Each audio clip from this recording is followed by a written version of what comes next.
Well, let's get more on the Snowden controversy from Gerald Celente. He's publisher of the Trends Journal. Gerald, it's accepted that all governments have secret services and spy on each other. So have Snowden's revelations really put America at any kind of disadvantage now?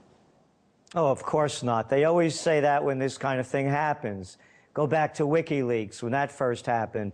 Remember how that was going to compromise American security and its war on terror. They always say this when they get caught. But to me, what is most astounding about this story is that there's nothing new about it. And when I say that, all you have to do is look past and look at the whistleblowers, such as William Biney, who talked about this before, and the journalist James Bamford, who wrote the book Shadow Factory, and his extensive articles in Wired magazine about NASA, NSA, excuse me, and which Dr. Paul Craig Roberts now calls the National Stasi agency. And so and it's not new to us. We sent you a copy of our Trends Journal from a year ago, spring 2012. And we did a big story on Big Bro, that he's watching you all the time. And we have quote after quote in here about how,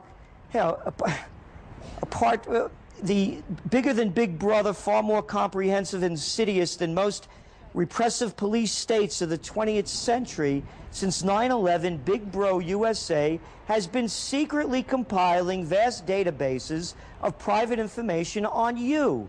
Telephone conversations, personal emails, visited websites, Google searches, text messages, credit card transactions, mobile phones, GPS locations, travel itineraries, Facebook activities, medical records, traffic tickets, surveillance camera footage, and online purchases. The only thing...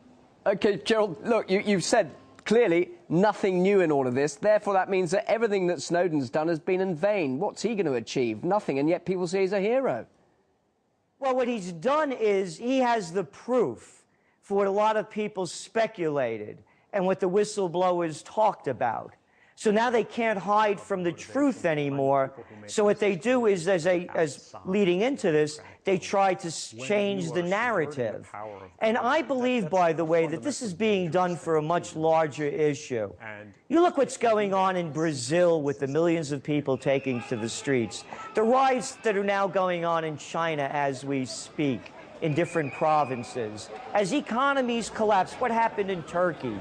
I believe that they're doing this in preparation for something bigger, and they want to track the undesirables. Let me quickly ask you, the US seems really much more outraged by Snowden's revelations than the nations that were actually supposedly spied on by the US. We're not really hearing a great deal from them. Why is that? Well, again, you know, it's the propaganda to make it seem as though this is a great breach and America's not safe anymore, and the terrorists now know what the deal is. Again, what one thing that Snowden has come up with that has compromised anything? That the United States is possibly spending, and we don't know the real number, between 60 to 80 billion dollars a year, and has 835,000 plus private contractors watching us. So this doesn't compromise anything. Again, it's propaganda. And just, though, the argument, US Secretary of State John Kerry, he said, look, people could die as a result of what Snowden has done. He has got a point, hasn't he? Because obviously national security has been breached, and indeed personal security could now be at risk because this is all about fighting terrorism. Well, when you know, I love these politicians that like to quote the founding fathers, and then when it comes time when the quote doesn't fit them, they don't use it. And you quote people like Benjamin Franklin, who warned us not to give up our freedoms in the name of liberty because we would end up with neither. And that's what's going on now. Come on, this is about money. It's about the military-industrial complex and the cyber-industrial complex.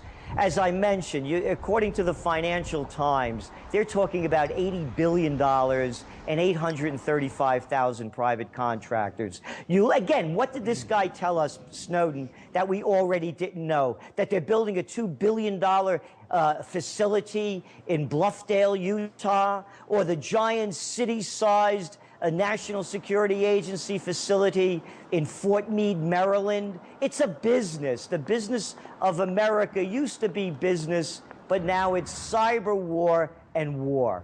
Gerald Celente, really interested to get your perspective on this. Thank you very much indeed. The publisher of the Trends Journal, live here on RT. Thanks, Gerald.